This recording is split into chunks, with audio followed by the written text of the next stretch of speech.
Hi, I'm Stephen Jones.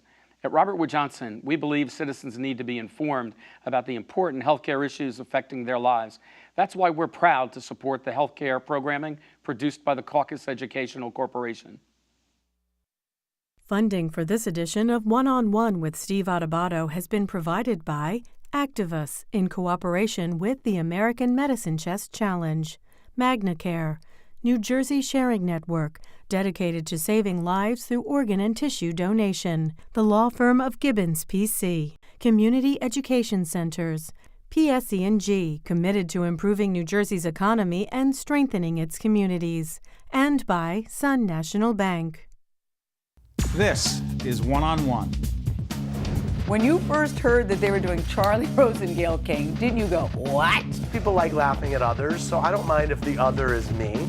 See, you go right into the character. That's what it is. I'm bringing families together a half an hour each week. Man, I'm doing something special. And so I do feel successful.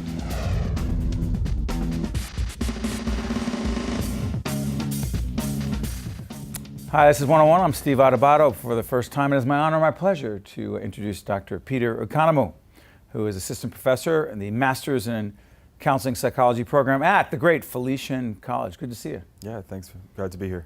You grew up where? I grew up in New Jersey. You admit that? I do. Very proud of it, actually.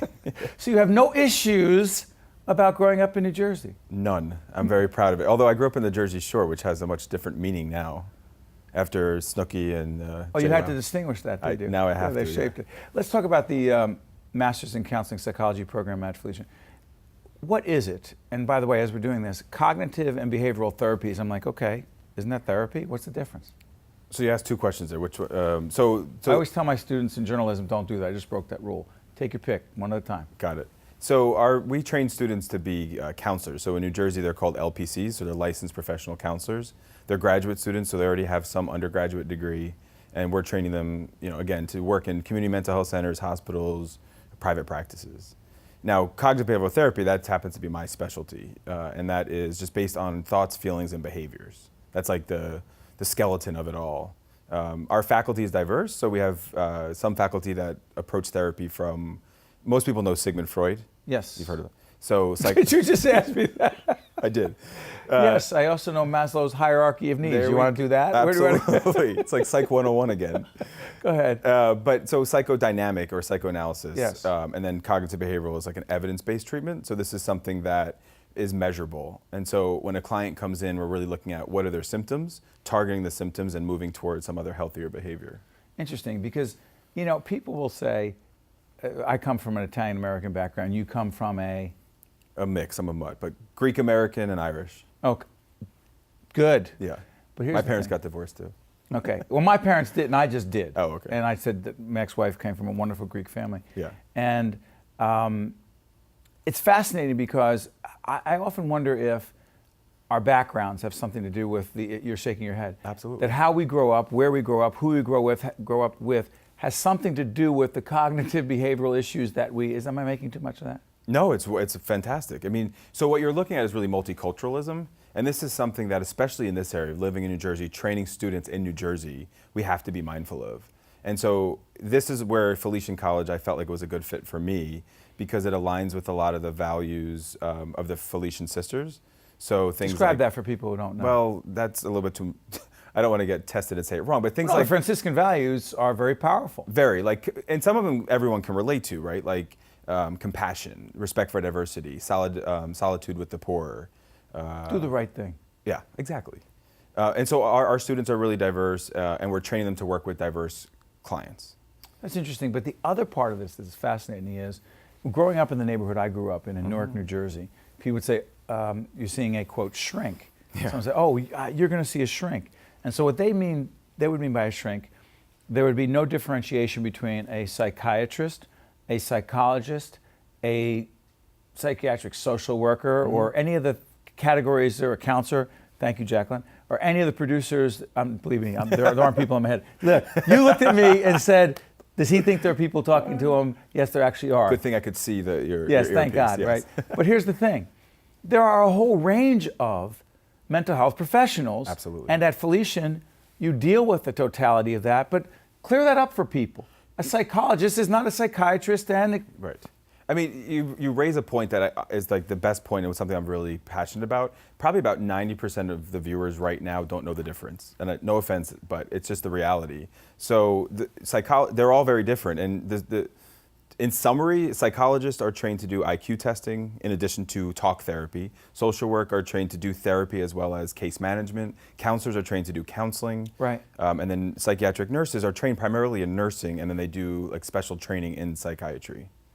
it's all different. And I'll tell you what, people are so fascinated. You have a PhD. I do. Right? I'll tell you how crazy it is. When people find out that I have a PhD, they don't even want to know what it is. Right. They'll start talking. Yeah. And talking. Yeah. And I'll say, no, I don't have that kind of PhD. And they'll Right. say, come on, same thing. Yeah. I learned that quick in my training. I don't always socially tell people what I do. You don't tell people. Why is that? Well, I get around it in a way. And again, not because I'm not proud of it. I'm very proud of it. But because when I'm out socially, I want to disconnect. And I train students in this. So one of the things that we you train students in what? It's called self-care. So if I'm out, right, and we're out at a restaurant having dinner or at a bar with some people, and if people know that's what I do, they might come to you. And they do one of two things typically. Not much in life exists in a dialectic or this dichotomy of one or the other, but they either spill their guts or they just get away from you. Right? So, Afraid that you're going to try to analyze them. Yes. Exactly. Talk about the kinds of students, all different kinds, I'm sure, Yeah. that are drawn to these respective mental health fields. So Felician. Yeah, I mean, at Felician, our students are first generation, and certainly first generation graduate school. So this is new stuff. Absolutely. And I think what you were getting on before is about your neighborhoods or your culture. Yeah. Right. So we have these messages that stigmatize therapy, or we stigmatize the idea Big that time. I need help. Absolutely. So what we're saying is it's actually okay to ask for help, and you know, we're in a society that says we're strong, and so if I have so one of the programs we have is at the Franciscan Community Development Center. We've developed a community mental health center where we offer services free of charge for the neighborhood, and it's in Fairview, West New York, and Guttenberg. Free of charge. Free of charge. Why does Felician do that? Well, because it's a place for our students. So our students are getting training. At the moment, I'm actually clinically supervising the students for the work that they're doing. But we have a waiting list for clients to enter the center, and we've only been open for 6 months. What a great thing. And so here's mostly Spanish-speaking Hispanic clients who are, culturally not open to this idea of counseling. Anxiety is not even a word that's translatable in the Spanish language. It doesn't exist, but most of your viewers probably Sure. have felt anxiety at some point. You know, as you talk about this, post-Sandy, when people talk about the recovery from Sandy at the Jersey Shore and other places across the region, from an infrastructure point of view, from a building, build your business back, get your home back, I mean, that's incredibly challenging enough. Yeah. There are a whole range of things going on for people from an emotional, psychological perspective that not a lot of people want to talk about. I have an office in Hoboken, one of my offices, and so Community Hoboken devastated. was hit very hard. And yeah, I mean, there are people who come to the office because they lost everything, they lost their house, they're during storms. And so what we mostly see at this point, which would be probably the best clinical picture, would be what they call PTSD, so post-traumatic stress disorder. So similar to what someone who has gone through in war. Absolutely. So the definition is based on any kind of traumatic event, and trauma it's usually life-threatening, is how the DSM or the ICD, as we define it by diagnostic. The diagnostic, right. Criteria. So anything could be threatening, right? I mean, you could walk outside and see something, or watch a bus or a car accident. Any Right. of that could lead to the symptoms of PTSD. You love what you do. I do. You know you're making a difference. I hope so. And you're also helping, training, teaching a whole range of students who are going into this field that there's a great demand for. Not just related to Sandy, but so many other folks who need help and are either afraid, don't know where to turn, and need professionals. So thank you, appreciate it. One more time, Dr. Peter Economou, who is Assistant Professor, Master's in Counseling Psychology Program at Felician College. I want to thank you for joining us. Thanks for having me. Come back again, stay right there. Thank you. This is One-on-One on Steve Adubato. We'll be right back right after this. To see more one-on-one programs, visit us online at oneonone.org. If you would like to express an opinion, email us at info@caucusnj.org. Find us on Facebook at facebook.com/Steve Adubato, PhD, and follow us on Twitter at Steve Adubato. Mishael Azam is COO and Senior Manager, Legislative Affairs, Medical Society of New Jersey. They represent the physicians in the great state of New Jersey, right? We do, yes. Thank you so much for having me. That's great to have you. Mishael, this is part of our program series in connection with dealing with the prescription drug epidemic in the state of New Jersey. You're going to see two websites up throughout this segment. One, the American Medicine Chest Challenge, and also the Medical Society of New Jersey. Physicians play a big role in this epidemic dealing with prescription drugs. First of all, what is that role? And then talk about what you're doing. Absolutely. So the role of physicians is in talking to their patients both about the prescriptions that they're taking and about potential for abuse. So for about a year now, we've engaged in an educational campaign with our physicians. We're talking about best practices as far as prescribing these drugs, and we're talking to them about recognizing addiction. So we're trying to focus on this problem from the prevention side to the addiction treatment, all the way through to overdose treatment. But think about this for a second. I always think to myself, okay, there are a lot of players involved in this, okay? Right. And we've done a lot of seminars together with the Partnership for Drug-Free New Jersey. And physicians always seem to me, and when I think about this, they are the key players in this. I mean, the law enforcement's involved, education community's involved, a lot of media is involved. But is it fair to say that the physicians are the most important players? I think it's a community effort. I think all stakeholders have to be involved. We are working with law enforcement, we're working with education, we're working with state, local, and federal government. I think everybody has a really... All true, all true. But the actual prescription can only be prescribed by the physician. Now, if a kid or someone else or whomever is getting access to someone else's, that's a whole other story. Right. But part of the challenge, it seems to me, Mishael, is that you have to get physicians to be aware of the fact that there's an epidemic. Most realize? That's exactly what we're working on. So we're having physicians talk to their patients, to talk about best practices and as they're evolving. So for example, when prescribing these medications, we're telling our physicians to talk to their patients about the potency of these drugs, about the potential for diversion. Are there young people in your home? Are you locking these drugs up? We're talking to them about ways to get rid of your drugs, the state's drug drop-off program, as well as DEP's programs about... Yeah, by the way, stay on that. People don't know what to do with their drugs when they're finished with them, right? Go on to the American Medicine Chest Challenge, because there is a process. You click on, find out what to do. Because people don't know. Throw them down the toilet. No, that's not what you do, right? Every county has at least 2 drug drop-off locations. They're secure locations that a patient can take their drugs to when they're done using them so that they don't fall into the wrong hands. Other conversations that the physicians are having with their patients are making sure they come back frequently enough so that they don't have large quantities of drugs that they may not need. You know, come back in 30 days and talk to me, tell me how you're doing after 30 days. So hold on. So we're it's changing. Also about hold on. So it's not about, I want to be clear, isn't part of the problem potentially overprescribing? Overprescribing is one part of the problem, but really a physician is going to look at all factors that come in. Medication may not even be the first option. They're going to look at what therapy and what protocol and regimen is appropriate for that patient. Right. If medication is the right part of protocol for that patient, then again, looking towards recognizing this issue, we're talking to our doctors about really being cognizant about how much they're prescribing, to whom they're prescribing, and to make sure that they're using all of the tools that they have at their access to really research that patient and to have the right conversation about the right drugs. I'm just also realizing, Mishael, as I think about this, you know how you said that like it's called the Medicine Chest, you know, American Medicine Chest Challenge. One of the things that we were doing a seminar one time, and what struck me is about how accessible a lot of these prescription drugs are to kids and others. But say kids. Oh, I know my mother and my father, they're using such and such drug. They know it.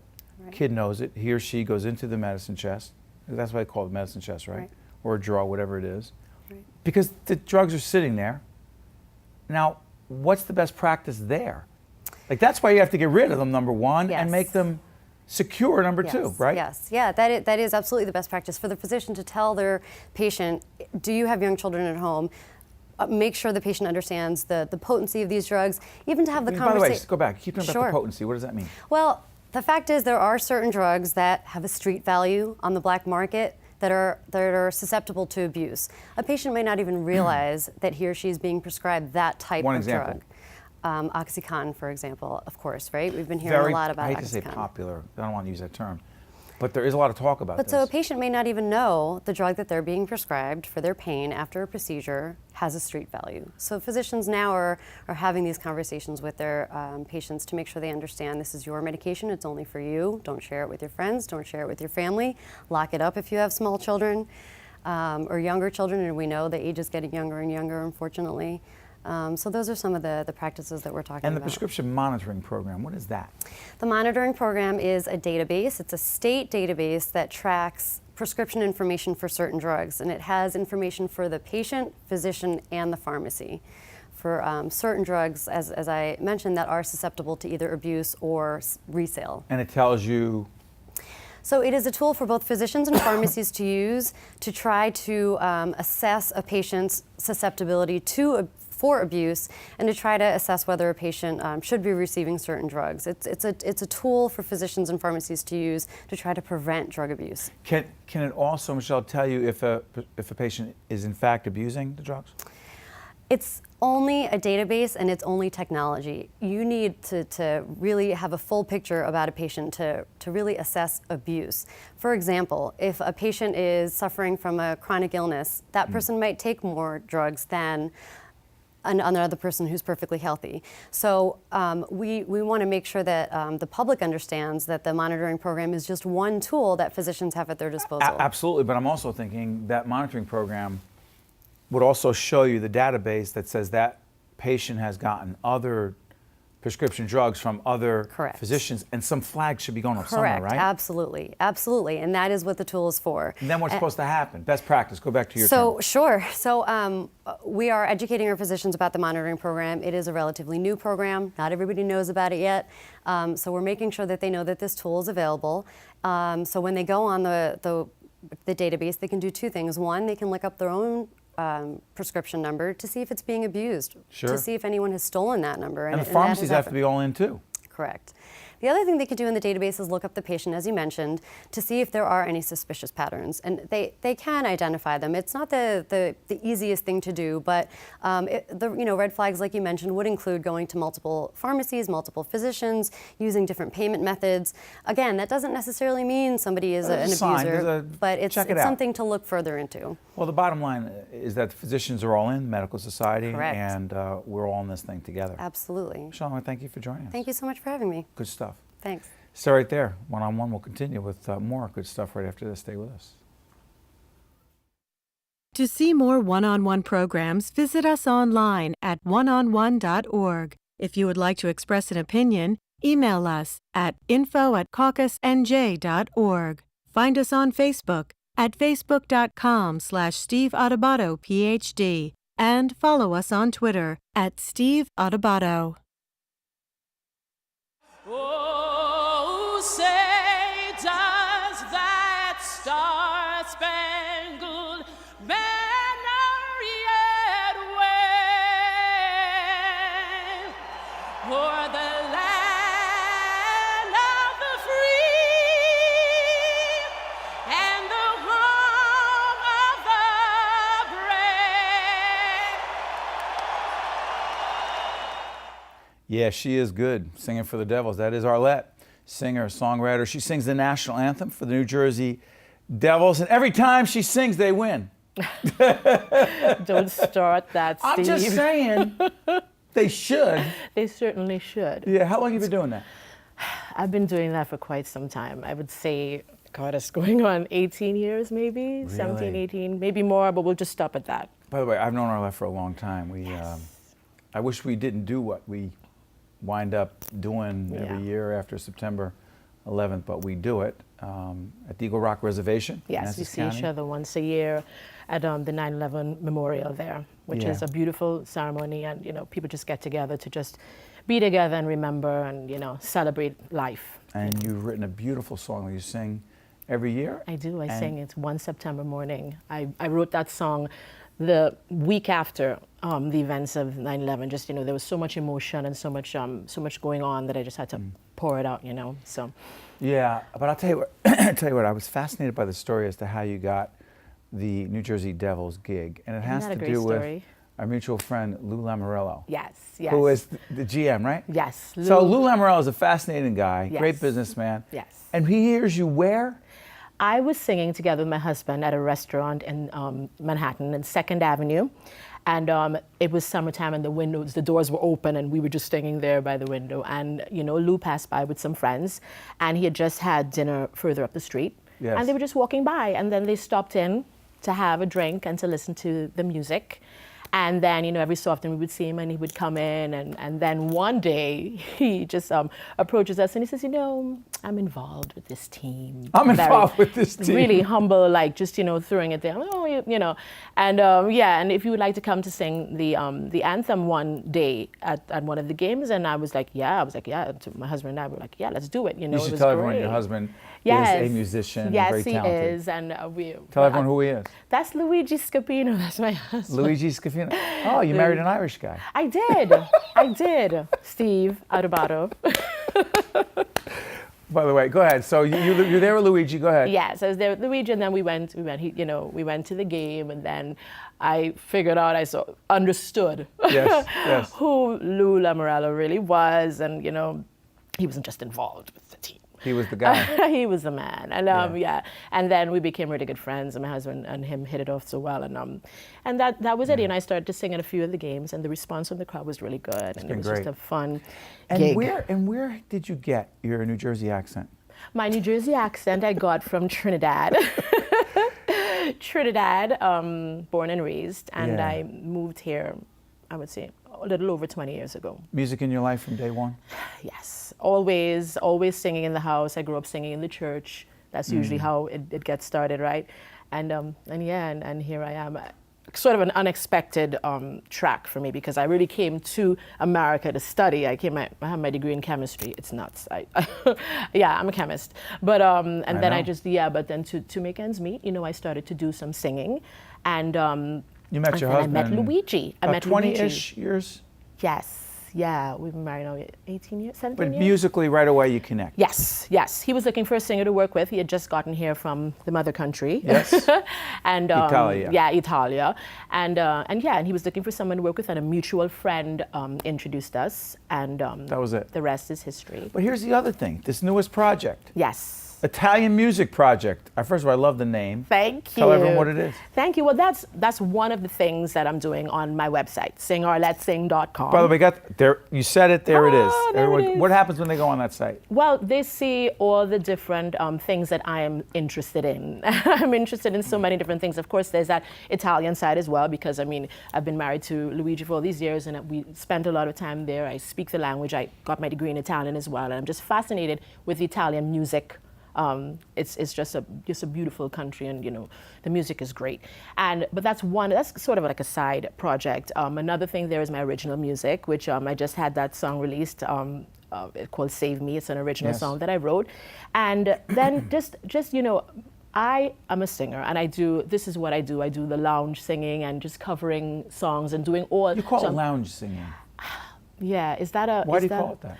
I don't know, Steve. It just came out. I have to think about why. Because it's in lounges. That's a place. But they're not just in lounges, but yes. But your market, market for Arlette. The market for Arlette up to let's say this time here before the original project has been that parties, weddings, lounges, and doing this. Word of mouth mostly? Word of mouth. Hey, yes. I heard Arlette. She's fabulous. Let's get her. Yes. That's it? Yeah, that kind of works the best. It really, really does. The word of mouth. Like Lou Lamoriello walking on the street, 2nd Avenue in Manhattan. Yes. Here's, my God, she's fabulous. Got to get her. Yeah. So you could have the greatest PR marketing team. Boom, I hear her. She's great. Gotta get her. Word of mouth has been it for us, and then of course the New Jersey Devils Forum, that has been great. So people hearing you, yes, they know who you are, but also you have the Devils jersey that says Arlette on the back, which only you have. Yes. Has that impacted your career? The Devils, familiarity, yes. Familiarity. So far, in terms of just the gigs and the jobs and stuff, I wouldn't say that has changed that much, but definitely familiarity, definitely recognizability. That's the word I was looking for. Recognizability, and at this point too, you know, I mean, and the New Jersey Devils fans, they're so great. They show me so much love, so much support. They've been really great, even with this new song that has been released and the video that you could see on my website as well.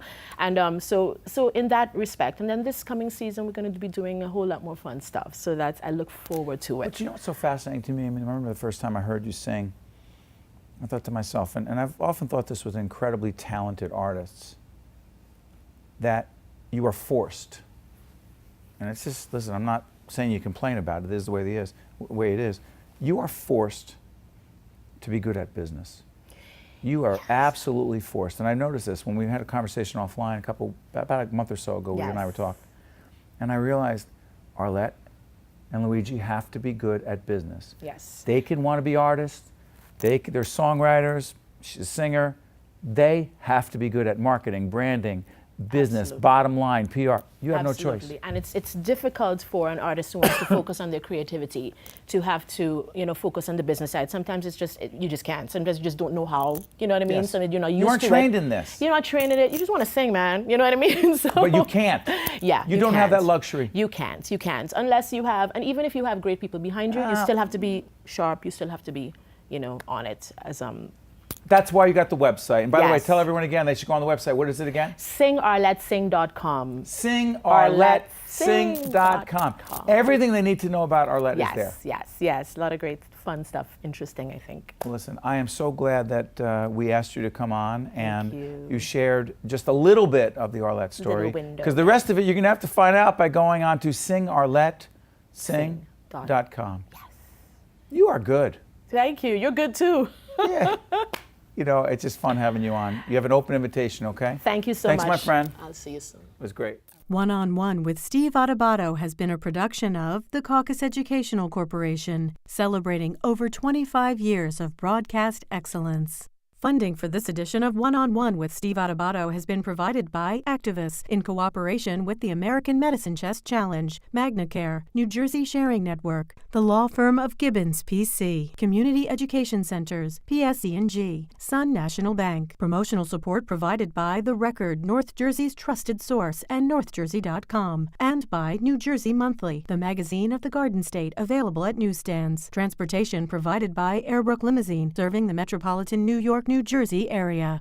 Play ball! Imagine you're enjoying your child's baseball game. As hard as it is to believe, one of the 9 children on the field may be abusing prescription drugs and getting them right out of your family's medicine chest. Join the American Medicine Chest Challenge by taking inventory and securing your medicine, safely disposing of your unwanted and expired medicine, and finally, talk to your kids. Visit AmericanMedicineChest.com to find out how.